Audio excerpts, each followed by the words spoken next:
llorar, reír, preocuparnos después de haber escuchado muchas de las intervenciones de nuestros candidatos durante este debate electoral. Hemos escuchado hasta papear, te voy a gostear, te voy a acusar, en fin, entre pullas, lo más recatable. A mi opinión, sería lo que concierne a la vestimenta de alguno de ellos. Estamos en este su programa Mentes Abiertas. Como ustedes recordarán, este es un programa educativo. Hoy día vamos a abordar un tema muy importante que tiene que ver justamente con el gas y su relación con el alza de pasajes. Por eso el día de hoy tenemos a Jorge Pizarro con el número 19 de la Alianza Venceremos. Bienvenido, Jorge. ¿Cómo estás? Muchas gracias por invitarme. Estamos a tu disposición para dialogar, conversar esos temas importantes sobre la energía en nuestro país y el futuro del país. Por supuesto, por eso hoy día como objetivo del programa vamos a analizar de manera crítica cómo se relaciona el precio del gas, el alza de los pasajes y obviamente esto cómo repercute con el costo de vida de nosotros como peruanos, cómo vamos a ver y cómo se da esta falta de regulación, esta sensación de inestabilidad, cómo se concentra el mercado energético y cómo las decisiones políticas influyen directamente en la economía de nuestros bolsillos. Entonces vamos a escuchar algunas propuestas. En la primera parte, como ustedes recordarán, vamos a analizar sobre esta problemática con Jorge y en la segunda parte él nos dirá sus propuestas como candidato, señalándonos obviamente el número 19 de la Alianza Venceremos. En este marco, Jorge, sitúanos, contextualízanos, explícanos cómo se relaciona el gas, el petróleo, por qué suben los pasajes, por qué los microbuseros, las diferentes entidades desde mototaxis, minivans, colectivos, etcétera, han subido, algunos sí y otros no. ¿Por qué? ¿Qué pasa aquí? El petróleo influye, ha subido, nosotros importamos este recurso, es cierto, pero nosotros tenemos gas, ¿por qué pagamos tanto? Explícanos un poquito, sitúanos, a ver, Jorge, tú que conoces el tema. Bien, muchas gracias.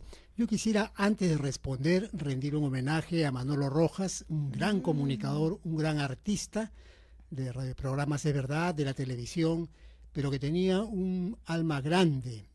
Un infarto cardíaco hizo que pasara a la eternidad, a la inmortalidad, pero creo que todos hemos escuchado a Manolo Rojas en diferentes interpretaciones y es una gran pena, una gran pérdida para el arte y la comunicación nuestra entre peruanos con esa alma noble que él tenía, y por eso le rendimos un homenaje y nos esmeraremos y aprenderemos de su capacidad comunicativa. Bien, entonces efectivamente tenemos una circunstancia, estamos hoy día 28 de marzo, pero los primeros 14 días de marzo, por una rotura de un tubo subterráneo en el ducto del gas de Camisea y luego unos metros más adelante una deflagración, o sea, esa rotura hizo que luego por una chispa se encendiera y se diera una llama gigantesca en la provincia de la Convención, en donde se produce el gas y luego se transporta hasta la costa. Este hecho ha pretendido ser explicado por la empresa TGP, transportadora de gas del Perú, una empresa que tiene mucho tiempo y que en este año ha sido comprada por capitales norteamericanos. Estos nuevos dueños norteamericanos han querido señalar, explicar que esto era algo fortuito, un azar del destino, y con ese argumento ha querido no pagar las consecuencias de este daño. Felizmente Osindermin no le ha aceptado esa explicación, esa coartada, y tiene que pagar, hay como 3.000 millones porque han perjudicado a toda la producción de GLP, de los automóviles. Pararon los taxistas, pararon igual. También utiliza gas las productoras de energía. La productora de energía, o sea, de la luz eléctrica, amigos oyentes, en lugar de usar gas, han usado petróleo, que es muchísimo más caro. y que quede claro que no puede ser que en este recibo de abril nos van a trasladar los errores de la empresa TGP, de ninguna manera, que le cobren a TGP y que ellos paguen el aumento del costo del petróleo en lugar del gas. O sea, han perdido los taxistas, los productores de energía, el balón de gas de GLP igualmente, se puso a 100 soles, aquí en Lima, una barbaridad, sabe que está 58, 60, a 100 soles. Entonces, esta hecho, estaba en mantenimiento la planta del ducto, ha desnudado la crisis energética que hay en el Perú. No puede ser que por una rotura, una chispa, se detenga 14 días sin energía, amigos oyentes. Eso es increíble. ¿Y por qué ocurre eso?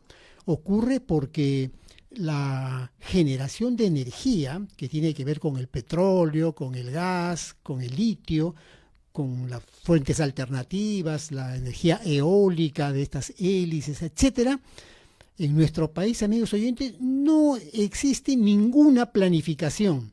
El Estado deja que los privados actúen en base a sus intereses y no a una planificación del país, del Perú. Y en energía la planificación se hace por 30, 40, 50 años, ¿no? Y entonces, ¿qué ha pasado? Que tenemos un solo ducto y cuando en realidad debería haber un ducto espejo, un ducto alternativo, de manera que si ocurre estos hechos, como ha ocurrido, simplemente se deriva al ducto paralelo. No existe, ya se ha demostrado que por responsabilidades de los tiempos de Ollanta, de los tiempos antes todavía con Alan García, han dado ventaja a la empresa que transporta el gas, antes eran canadienses, y no se ha obligado a que haya un ducto alternativo. Tampoco hay un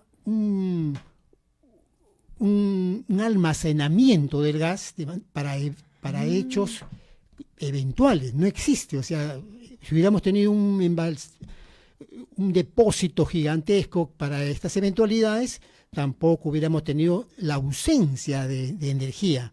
Entonces, gravísimo. Por otro lado, Ollanta y Nadine también iniciaron el año 2014, amigos oyentes, un gasoducto. Este es un gasoducto central.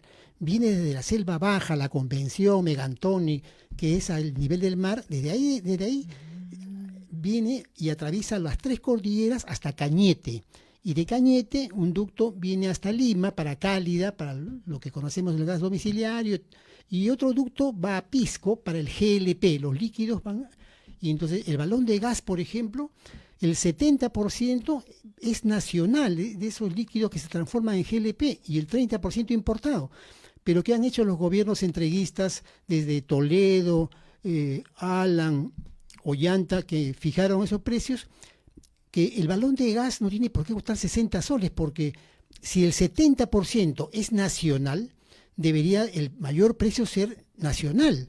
Pero no, nos cobran el 30% internacional. Los estamos pagando como si el GLP fuera totalmente del extranjero, cuando en realidad el 70% es nacional. Entonces, que hagan un cálculo y pagamos el balón de gas más caro de América Latina. Chile no tiene gas y cobra menos. Bolivia a 20 soles, por eso paran contrabandeando de Bolivia hacia Puno, todos recordarán, ¿no? Pero entonces ahí tenemos un problema con estos contratos lesivos al interés nacional que ponen precios en niveles internacionales cuando el 70% es producción nacional. Esta rotura del ducto vuelve a recordarnos este tipo de contratos lesivos con el GLP. Igualmente decía que estábamos hablando del gasoducto central, pero además, para que haya otro ducto, se estaba construyendo el gasoducto del sur, que como digo, viene de Megantoni, Selva Baja, y estaba ya del 14 hasta el 2017, estaba en Calca, ya estaba el 37% avanzado, y se descubrió que en el contrato entre el gobierno, en ese momento de Ollanta Nadine, con Odebrecht, había habido corrupción. y como se le encontró corrupción, entonces se paralizó la continuación del ducto que estaba en Calca. Los que conocen Cusco, desde Megantoni, desde el fondo hasta Calca, amigos oyentes, es bastante lejos, ¿no? El 37%. Ese ducto tenía que seguir por Cusco y terminar en una Y, ¿no? Uno en Matarani, en Arequipa, y otro ducto hacia Hilo, Moquegua. Y ahí ya se está haciendo una planta de energía, ¿no? O sea, habían 12 fuentes de energía para la energía eléctrica, etcétera, en Matarani, Arequipa y en Hilo, Moquegua. Entonces se ha quedado en Calca y no se ha continuado. La demanda actual del pueblo cusqueño es que se continúe ese ducto. ¿Cómo puede quedarse inconclusa una obra que efectivamente costaba como 7.000 millones de dólares, pero ya estaban en los 3.000 millones? Ahora, de ese ducto, del gasoducto sur, el gas que se transporta tiene varios componentes químicos. Uno de ellos permite la industrialización del gas. O sea, un ducto iría como gas, y otro como gas líquido, y de ahí sale la petroquímica, por ejemplo, para fertilizantes, ¿no? O sea, el proyecto del gasoducto sur no solamente era traer gas hasta Arequipa, hasta Hilo, para que genere energía. ¿Para quiénes? Para la Sauder de Moquegua, para el Cerro Verde de Arequipa. En realidad era principalmente para ellos, sino que en el trayecto permitía la petroquímica, que permite, por ejemplo, producir fertilizantes. Con esta guerra, Rusia, principal productor de fertilizantes del mundo, va a aumentar los precios. Ya estábamos con un carísimo precio de los fertilizantes. Entonces el Perú tiene posibilidad de tener fertilizantes, de producir y hasta de exportar fertilizantes si es que continuáramos, y por eso una de las demandas principales, y Verónica Mendoza es su principal, que es candidata a gobernadora regional del Cusco en el próximo gobierno, que en octubre son las elecciones, y todo el Cusco, no solo ella, en la demanda de que se continúe el gasoducto sur para gas barato para las casas, para industrializarlo con la urea y otros productos. Entonces, y también al llegar a Arequipa, a Matarani, a Hilo, luego se podía conectar con Pisco, ¿no? Y entonces tenemos un circuito que si pasa algún problema, como en este caso, esta ruptura, tendríamos otro circuito alternativo uniendo ya sistemas de gas. Pero eso tampoco se ha hecho o sea, estos gobiernos no tienen sentido de patria. Estos gobiernos ni siquiera son buenos empresarios capitalistas, porque eso es algo elemental. No se requiere ser socialista para construir un ducto, de ninguna manera. Entonces, termino sintetizando este problema que hemos tenido durante 14 días. Ha demostrado que no hay planificación energética. Se han firmado contratos lesivos al interés nacional, como en el caso del GLP, de los balones de gas de 10 kilos, ¿no? Que nos cobran a precio internacional cuando el 70% es nacional. Este ducto del TGP que se ha roto también, ¿no? Se ha hecho a tal punto que quería decir que no ha pasado nada, ¿no? Tiene que cobrársele el daño que ha producido. Y el daño que ha producido tiene que resarcir a los taxistas, tiene que resarcir a los mototaxistas, a toda la gente que se ha visto perjudicada con estos 14 días de no producción. Y incluso el año 2028, amigos oyentes, termina la licencia para exportar el gas natural. Entonces, ¿y qué está pasando? Que gas no tenemos para siempre, tenemos para unos años más. Entonces hay que exigir que se exporte. Ahora se exporta como el 60%, que se exporte mucho menos, que se lleve 20%, y el 80% sea para el consumo nacional. Fíjense, en otros países como en Europa, el frío es a menos 5 grados centígrados, ¿no? Aquí tenemos un clima extraordinario en nuestro país, pero en otros países hay países terribles. Y todos tienen gas, amigos oyentes, en sus casas, tienen calefacción, nadie se muere de frío. Acá tenemos gas y nadie lo usa, solamente en Lima usamos gas natural domiciliario y un poco Ica y un poquito Piura Talara, porque también de Talara se produce gas, pero muy pequeño, ¿no? Pero entonces el resto del Perú no tiene gas, se requiere una red de ductos, o sea, tuberías por todos lados, y entonces uno enciende su cocina y tiene gas, enciende su terma y tiene agua caliente, o si quiere poner calefacción, no tiene que morirse la gente de frío, como se muere en las partes altas de Ayacucho, de Puno. Entonces tenemos que renegociar los contratos de gas con el consorcio Camisea, con TGP, con la exportadora GLP, para beneficio del país. Ese es el punto que ha salido a la luz con este tema de este mes de marzo. Claro, pero aquí Sara nos dice, ¿no es rara la ruptura en tiempos de elecciones? Aquí no existen las coincidencias, lo sabemos. ¿Cómo se relaciona esto entonces? Justo en este tiempo, en este contexto electoral, quiebra. ¿Podría decirse que hay alguna relación? Bueno, lo que se ha visto es que estaban en un momento de mantenimiento y los tubos también tienen en la parte subterránea, los tubos son especiales ciertamente, tienen troncales donde se reimpulsa, ¿no? El gas viene así como por impulsos. Entonces estaban en mantenimiento y ahí han hecho un mal mantenimiento que ha producido una ruptura y luego una deflagración. Yo creo que ha sido una negligencia de los técnicos de TGP y por lo tanto ellos darán sus explicaciones, pero toda negligencia tiene que pagar las consecuencias del daño producido, ¿no? Pero entonces, ¿quiénes se benefician con este incremento? ¿Quién realmente gana con el incremento del precio del gas? ¿El Estado? Porque obviamente nosotros los consumidores no, nosotros somos los perjudicados. ¿Los taxistas? ¿Las gasolineras? ¿Quién realmente se beneficia con esta alza? Bueno, nadie se beneficia, ¿no? Porque la empresa TGP va a tener que pagar de todas maneras y ya lo ha dicho Ronald Atencio, estando en el gobierno tiene que insistir, ¿no? El presidente de Ocinermin es un ingeniero que es honesto, ¿no? Yo lo conozco y entiendo que va a hacer cumplir, porque ya no le ha aceptado que es una casualidad del destino, eso es inaceptable. Entonces ahora hay que demostrar que ha sido una falla del personal de TGP, y si eso demora más, porque ya estamos acabando este gobierno, tiene que pagarse y la sociedad estaremos atentos a que el órgano de control, que es Ocinermin, cumpla con la ley. Así es.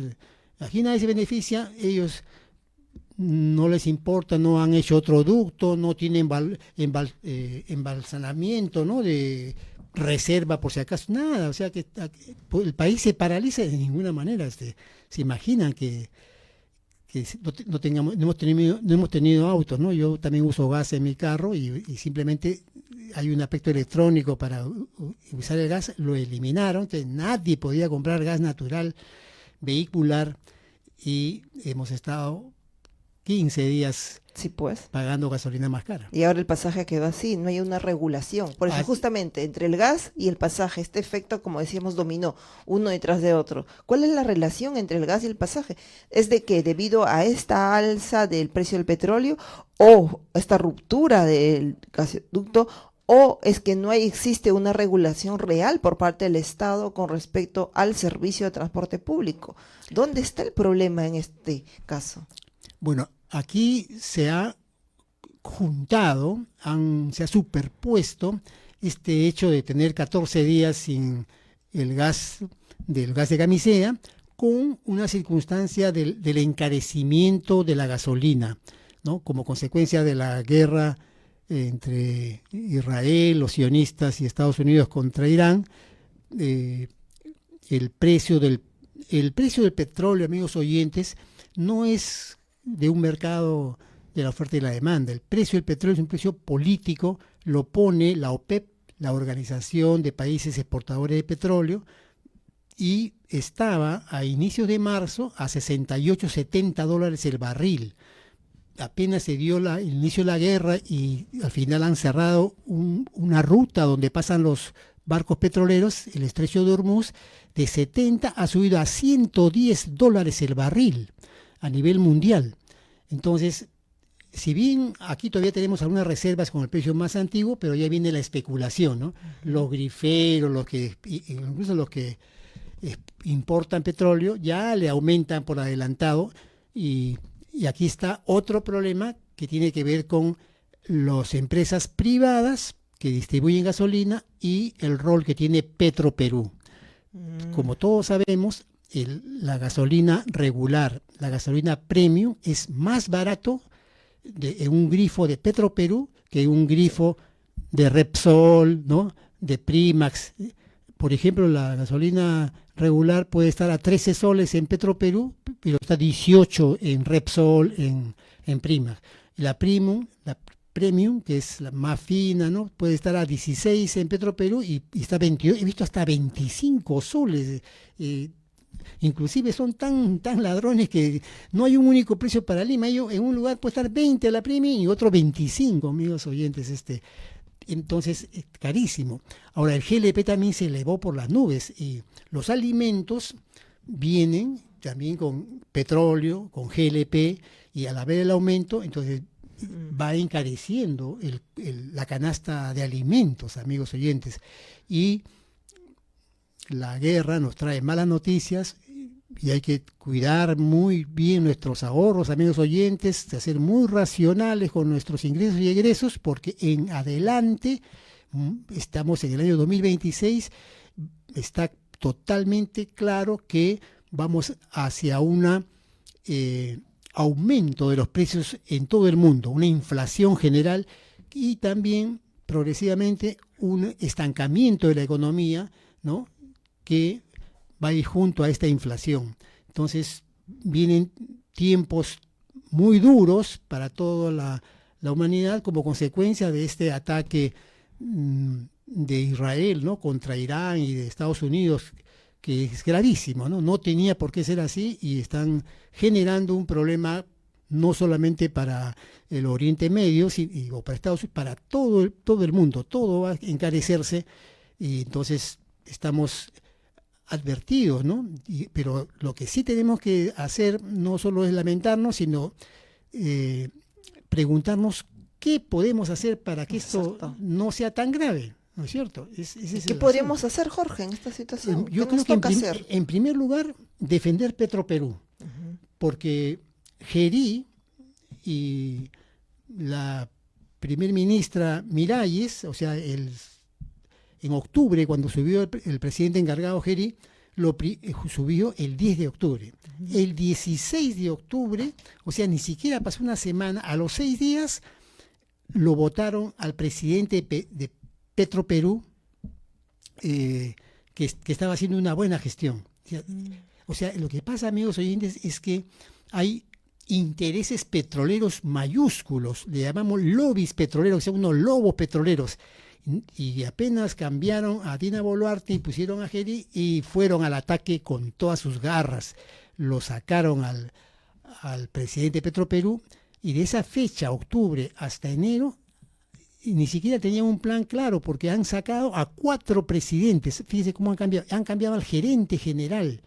Bueno, entonces, felizmente, producto de la presión social, al día de hoy, la señora Miray ya la han sacado, ¿no? Muy bien, gracias. Y ahora tenemos un nuevo directorio de Petroperú. Muchas gracias, Jorge. Terminamos con este bloque tan importante que queda para más y pasaremos al bloque de propaganda, publicidad, para pasar a lo que corresponde pizarra electoral. Vamos, Rodri, con la propaganda.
Estamos en los 101.7 FM y en la web www.estereovilla.pe.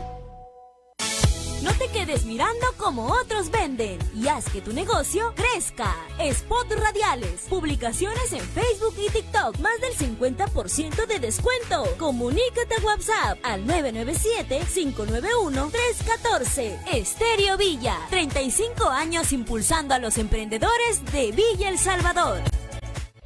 En las encuestas responde Estéreo Villa 101.7.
En el segundo segmento, Pizarra Electoral. Aquí entonces tenemos en esta oportunidad a Jorge Pizarro.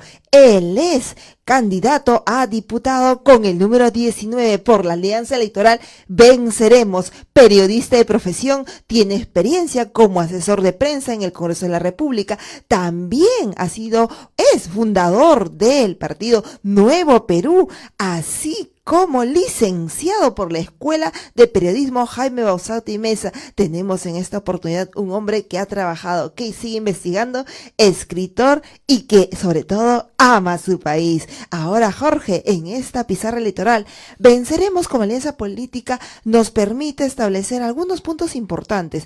Ellos señalan y hablan, y también en su plan de trabajo se establece que van a recuperar los recursos naturales, así como hablan también y señalan sobre una soberanía económica, el fortalecimiento del rol del Estado en economía y servicios básicos. Háblanos un poco sobre estas propuestas. Bueno, efectivamente, ¿no? Nosotros Venceremos con nuestro candidato presidencial, futuro presidente Ronald Atencio, y nuestro plan de gobierno con la conducción de Gustavo Guerra García. Lo han reconocido muchos intelectuales. El plan de gobierno de Venceremos es de los mejores que hay, lo dice hasta la propia oposición. Entonces, ¿por qué? Porque allí hemos hecho un trabajo con Gustavo Guerra García de varios años. Ahí se acumula mucha experiencia académica, técnica, política. Gustavo Guerra García ha sido ministro de Hacienda cuando Pedro Franque ha sido ministro de Economía durante el gobierno del profesor Palacio. Entonces, también se acumula ello, ¿no? Entonces, nos tenemos en el Perú, pues, un país maravilloso. Tenemos recursos naturales, oro, plata, cobre, petróleo, gas. Tenemos una canasta alimentaria increíble, ¿no? Todos hemos ido alguna vez a Europa y, por ejemplo, allá no es como acá en el mercado que podemos comer, todas las frutas están todo el año, ¿no es cierto? En cambio, en Europa no es así, hay determinadas frutas de estación y tienen que importar el resto, si no, no comen más que 3, 4 cosas. Acá comemos variado y rico todo el año. Tenemos un mar de grao con peces que deberían de contribuir a que no haya desnutrición, anemia como la hay, ¿no? Porque, amigos oyentes, la presidenta de Canal 2, Cayetana Aljovín, ¿no? Los de Canal 2 han sido presidente de la Sociedad de Pesquería y los señores armadores tienen grandes barcos, solamente pescan para la línea de pescado, para la exportación y no pescan para la alimentación peruana, ¿no? Deberíamos tener, como lo hizo Velasco Alvarado, merluza a un sol, ¿no? Entonces vendían congelado y a un sol la gente comía, si es que el que se acuerda, los que tienen mi edad. Entonces, tenemos pues recursos, ¿no? Entonces, de lo que se trata es cómo es que un gobierno administra esta gran potencialidad que tiene, porque desgraciadamente los gobiernos de 30 años para atrás, ¿no? Peor desde el ciclo fujimorista, han entregado todos nuestros recursos a las empresas privadas. Por ejemplo, han privatizado Petroperú, una empresa petrolera, amigos oyentes, como lo tiene Ecopetrol de Colombia, como tiene Petrobras de Brasil, Pemex de México. Todos los países tienen su empresa petrolera. Todos los países del mundo que se preguntan cómo funciona, con qué energía va a funcionar este país, de dónde saca energía la industria, la electricidad, el movimiento. No, la respuesta es muy clara, o del petróleo, o del gas, o de la energía alternativa, ¿no? Pero nada más, o sea, tenemos que cuidar nuestros recursos energéticos y tener soberanía energética, o sea, el Estado tiene la potestad de decir que esto se usa para el desarrollo interno, para la industrialización, pero Fujimori, una empresa petrolera, explota y distribuye. Son 3 partes para que sea una buena empresa. Pero ya Fujimori lo primero que hizo en la distribución fue privatizar todas las gasolineras de Petroperú.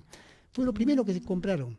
Ya, nos quedamos sin... Lo que ven ustedes ahora, amigos, esos grifos de Petroperú tampoco son de Petroperú, son de concesionarios que usan el logo de Petroperú y le dan a Petroperú, pero ellos ganan. Podría ser hasta más barato si fuera directamente Petroperú. Fujimori además vendió los pozos petroleros, todo lo que había explorado Petroperú en Talara, en Loreto, en Ucayali, donde hay petróleo, en esos 3 departamentos únicamente, se los entregó a empresas extranjeras. Y en el contrato decía, ya, te entrego este pozo petrolero, pero ustedes tienen que seguir explorando. ¿Ya?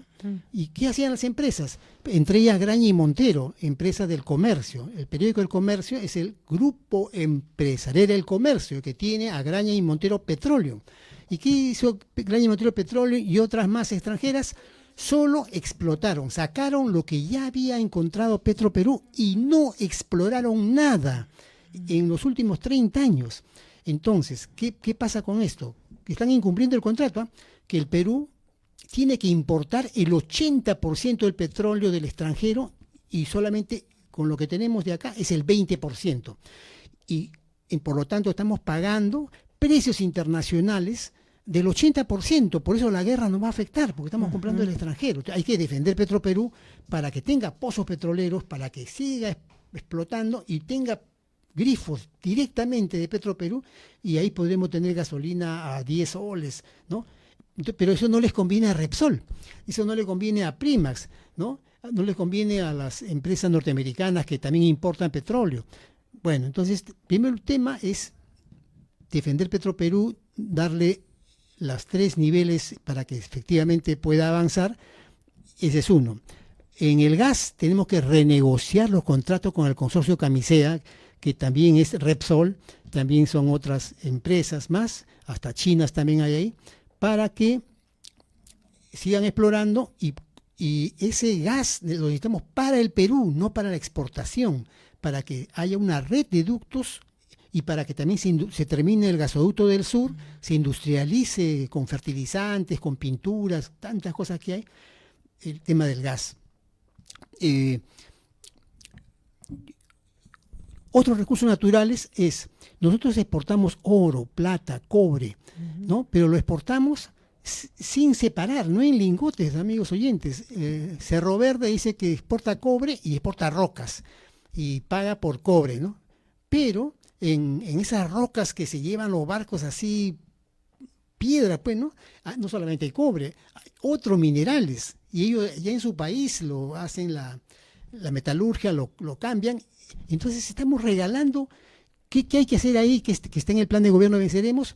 Tenemos que industrializar, no vender cobre en bruto, sino láminas, cátodos. Hay una serie de productos de industrialización básica que se puede aquí industrializar y eso le vendemos a China, a diferentes lugares.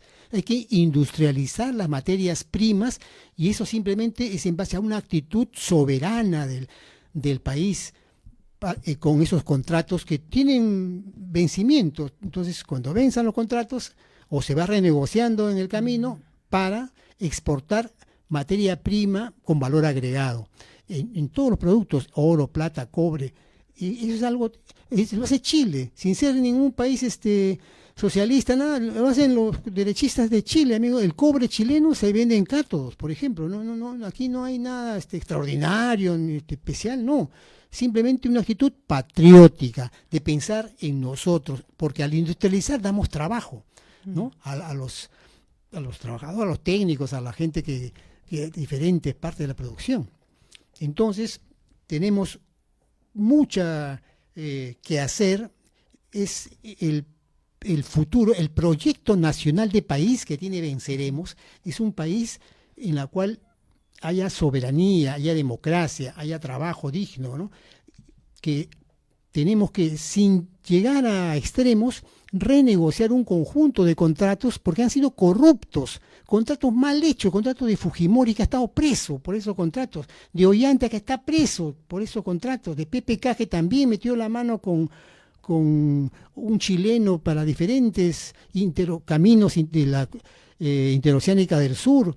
Han estado presos, o sea, está demostrado. Pero ¿qué hizo Fujimori? Le puso candado a esos contratos corruptos en la Constitución del 93. Se llama contratos ley. No se pueden tocar, así sean corruptos. Entonces, ese artículo y hay que cambiarla, porque no podemos, si alguien hizo trampa, decir no pasó nada, pues no, estamos perdiendo.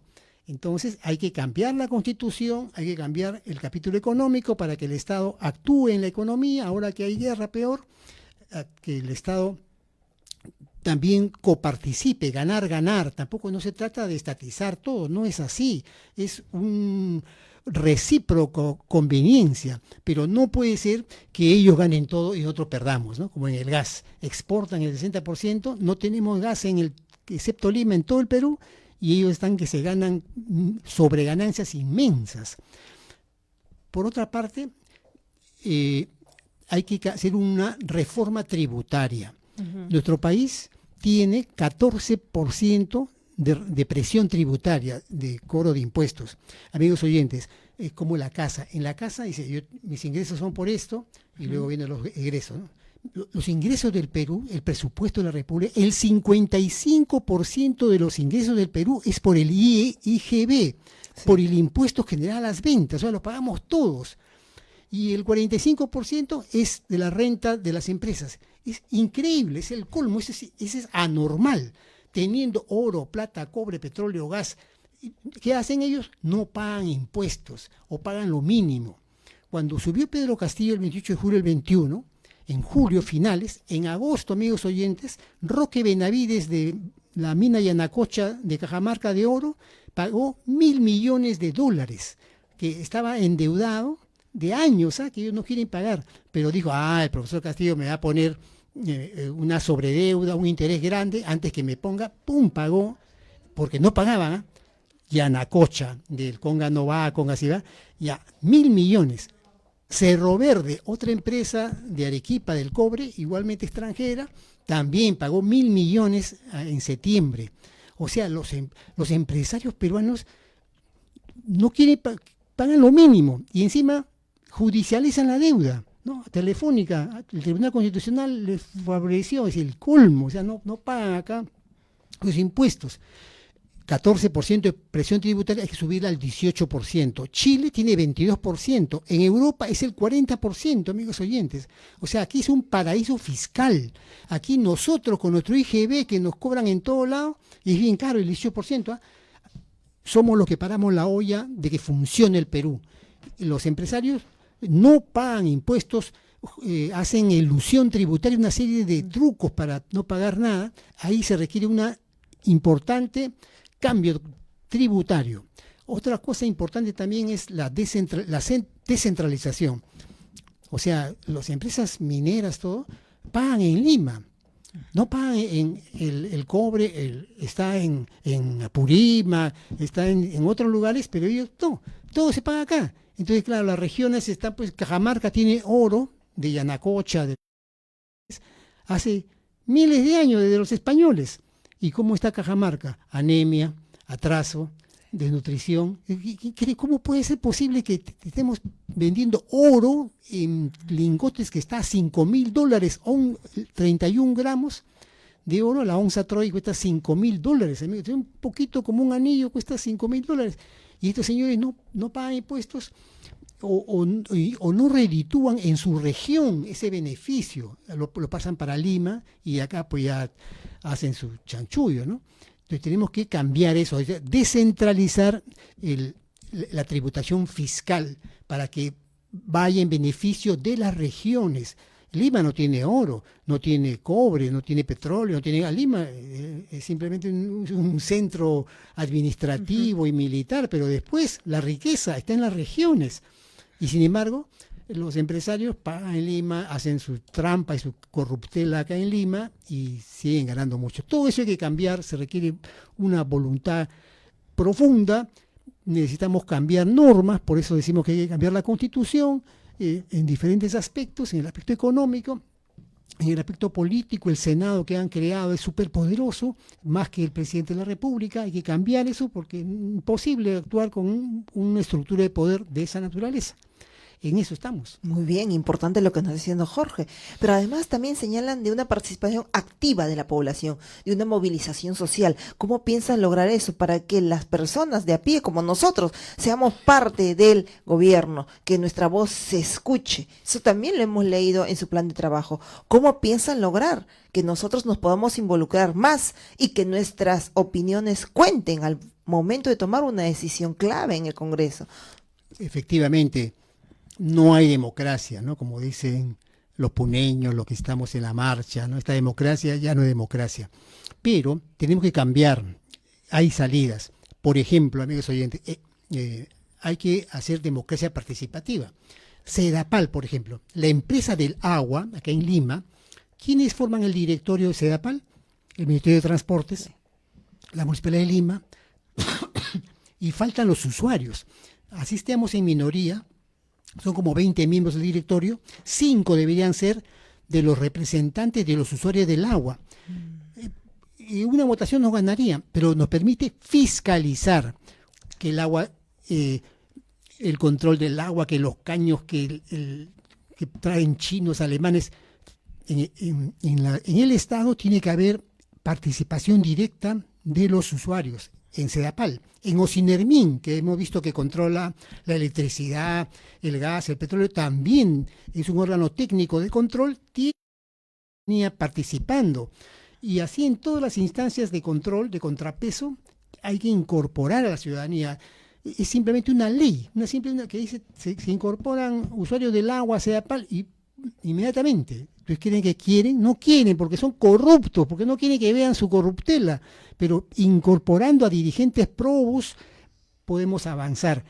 Por ejemplo, en la municipal, el presupuesto participativo, tanto que hemos trabajado para que luego digan que no es vinculante. O sea, decimos que en Villa Salvador los problemas para la ciudadanía son A, B, C, viene el alcalde Iñigo, viene otro alcalde, no, son X, Y, Z y yo me hago lo que me da la gana.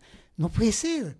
Tanto trabajar para que hacer un diagnóstico de los principales problemas de un plan municipal desde la sociedad y no es vinculante. Tiene que ser vinculante por ley. Eso no es no se cae el mundo, simplemente una concertación de problemas. No, yo vivo en San Juan de Miraflores, no tengo la pista de mi casa de un desastre, el desagüe se sale cada 15 días, es terrible. O sea, ¿cómo es posible? Eso ni le interesa a la municipalidad. Tiene que haber un plan ciudadano, participativo, igual para la seguridad ciudadana. A las juntas vecinales hay que darles, no que van a atrapar al extorsionador, pero a medidas preventivas, medidas de auxilio que permitan impedir que baje esta criminalidad tan tremenda que vivimos en todo Lima Sur, ¿no? Entonces, participación ciudadana es...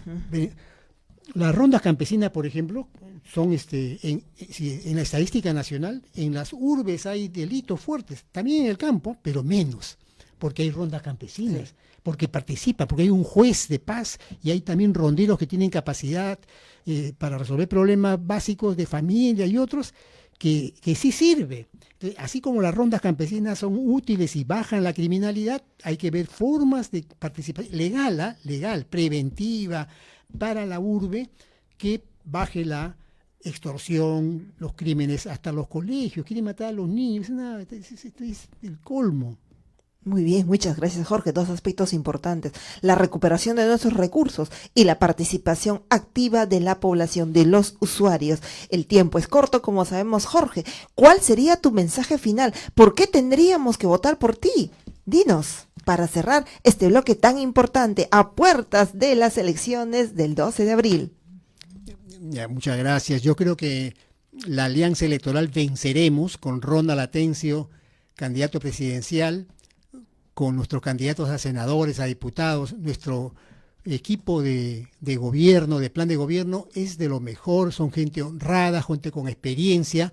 Tenemos propuestas, como lo hemos demostrado hace 3 meses, cada martes explicamos el tema económico, el tema del empleo, el tema agrario. Estamos llevando las propuestas consultando con los interesados, ¿no? En el tema agrario, por ejemplo, se ha dicho que hay una segunda reforma agraria para dar crédito barato a los agricultores, rehacer el banco agrario para que efectivamente puedan ellos producir más ahora que se vienen hambrunas tremendas. Necesitamos fortalecer el Estado a favor del trabajador, del campesino, de los jóvenes que requieren trabajo, de la salud, de la educación. Eso que está en nuestro plan de gobierno, con el equipo y con todos los otros candidatos, creo que podemos hacernos. Esta campaña ha permitido, hay pues el pacto mafioso, ¿no? Gente que quiere más de lo mismo, y lo único nuevo es la economía criminal, ¿no? Del oro, de las minas ilegales, ¿no? También, así como hay ellos quieren hacer, ante la crisis, más de lo mismo. Nosotros planteamos cambio, un cambio profundo, un cambio concertado, un cambio con participación ciudadana, desde lo más chiquito hasta lo más grande. Rehacer contrato, ley, cambiar la Constitución en los temas que requieren cambiarse, consultar a la gente si quiere o no quiere una nueva Constitución, un referéndum. Si no quieren, caballero, seguimos con lo que la voluntad ciudadana opte. Pero si quiere, como dice la estadística de la encuesta, que el 70% quiere cambios profundos, entonces simplemente que nos permitan una consulta. Y una constitución es una constitución de izquierda, es una constitución de la nación peruana, para que participe en un nuevo pacto social todos, para que todos ganemos, no solamente los agroexportadores que se han dado exoneraciones de 20.000 millones de dólares, no, para que todos ganemos y tengamos un Perú mucho mejor, que sí es posible tenerlo, y tenemos que necesariamente lograrlo porque el mundo está cambiando de manera desesperada y para mal. Necesitamos defender nuestra economía, defender nuestra democracia, recuperar el Perú para todos nosotros, para la gente joven, para los peruanos que merecen vivir, como dice Nuevo Perú, por el buen vivir, ¿no? Vivir. Muy bien, gracias, Jorge. Y una pregunta cortita. La Comisión de Educación y Magisterio de Nuevo Perú dice, ¿cómo dicen que la empresa minera paga en cada región? Entonces, eso es mentira. Es mentira. Hay una centralidad. Es mentira. Y acá pues pagan acá y hacen su chanchullo. Por eso es que Roque Benavides, hemos dicho, no paga, porque si no, y al final, recién cuando vino Pedro Castillo pagó 1.000 millones, porque aquí están los grandes estudios de abogados que hacen las trampas, que hacen toda una coartada para no pagar, o sea, pagan en Lima y encima no pagan, ¿no? Para hacer la trampa, para hacer la corruptela, y ellos, amigos, yo conozco a unos millonarios y que tienen 5 lanchas, y no pagan, ¿y qué quieren? Una lancha más. Viajan por todo el mundo, tienen casas, que ya hasta dónde pueden ser más ricos, francamente, ¿no? Que paren, que paguen sus impuestos, que todos necesitamos vivir, que no haya gente con anemia, con desnutrición. ¿Hasta dónde quieren ganar los ricos? Ya, que increíble, ya ese ya es una perversidad, ¿no?